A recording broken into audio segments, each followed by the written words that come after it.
Welcome to Module 5.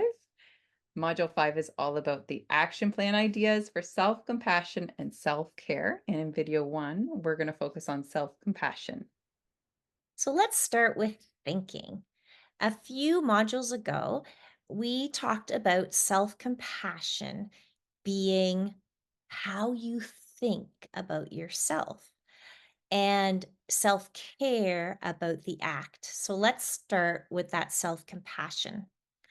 I just wanted to remind you that Kate Calonan is going to be joining us as a guest speaker to actually talk about self compassion at 11 a.m. on May 14th.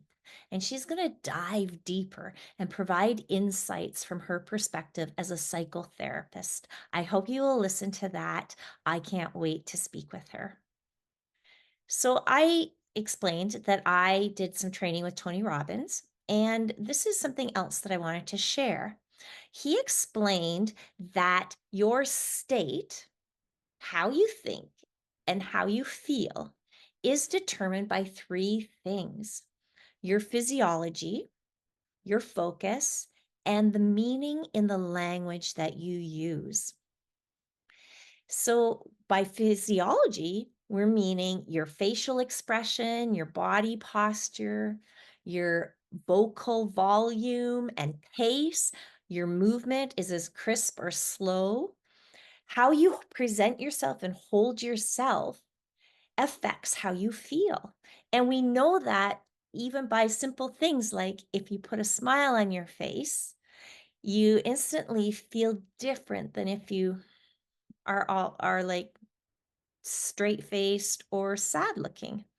Your feelings start to match how you are. Or if you walk around like this and down like this, what you're showing in your body posture will affect how you're feeling. So that's something just to keep in mind if you want to help. That's maybe one of the easiest and first things that you can do to affect your state. Your focus, that is what you focus on, also controls your life.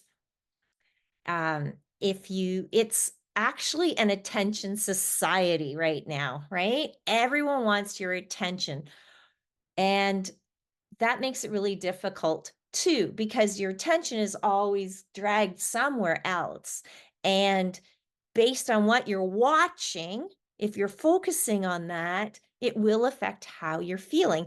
I know that firsthand. If I have to be really careful about what movies I choose to watch, because when I focus in on a movie, I can get so wrapped up in the characters as if I'm actually one of the characters in the movie. My heart starts racing and I start feeling really nervous or upset about things. And if I don't want that kind of focus in my life at this moment, if I can't, if I'm not resilient enough to be able to separate myself from that, then I tend to just not join in on watching that kind of movie.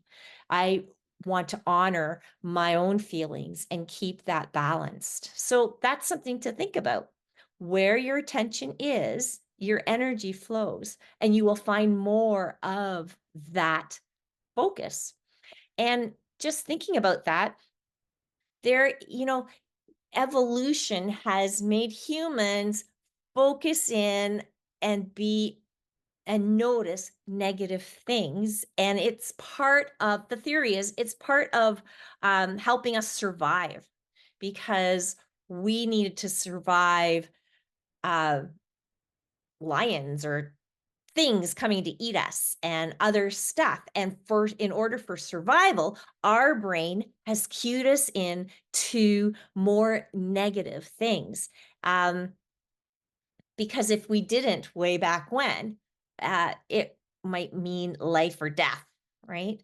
So we're primed to focus in on negative things, and it does not serve us anymore in this day and age.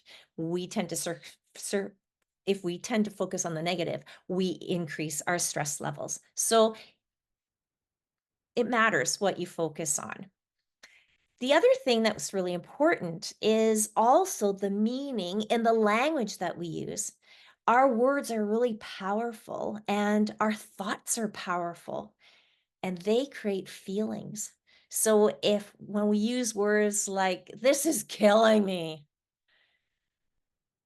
it's very different than I'm having a hard time, right? So it's just trying to be cognizant of the words that you use and the language that you use. Uh, Dayna Abraham in Calm the Chaos also talks about our negative self talk, which is a tendency that many of us deal with. I know that I catch myself a lot. And she suggests that to change your actions, you first have to change your thoughts or feelings.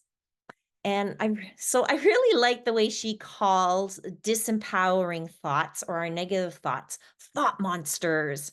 And she suggests some super swaps.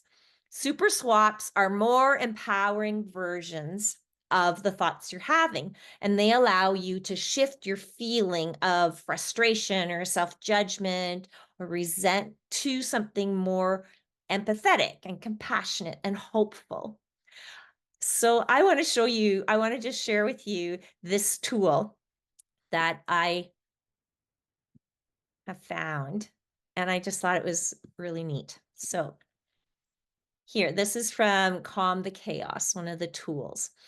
So let's just see. A thought monster, she labels different kinds of thought monsters.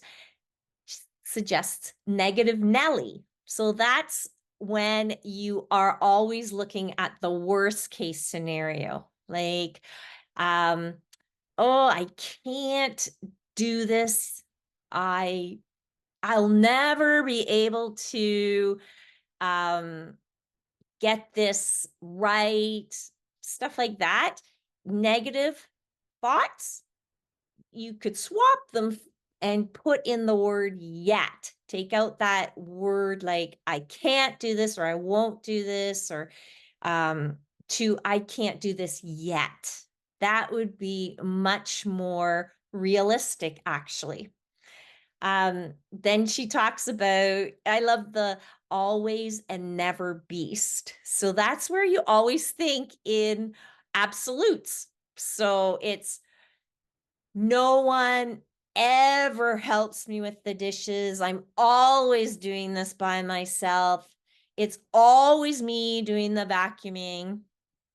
And then do a swap to be a fact finder. Is it really always? Or is it really never?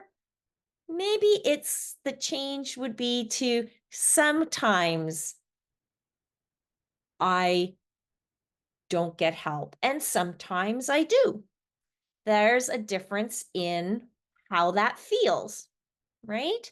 So think about those kinds of thoughts and see if maybe you might catch yourself noticing those thoughts. So it's hard, but the first step is notice your thoughts and then maybe name it as, oh, that's a really negative thought, or that's a positive thought, so that you know what it is. And last, if it's negative focused, try and swap it for a more empowering version. Now, it's not always easy. I've been working on that for a while, but it does feel better and it catches me because a lot of thoughts can be self judging. And I feel much better when I swap it and be a little more factual and truthful to myself. It's time for a reflection. Give some examples of self-compassionate thinking you currently use. Give some examples of negative self-talk that pops into your brain sometimes. And beside each example, try to swap that thought out with a more positive one.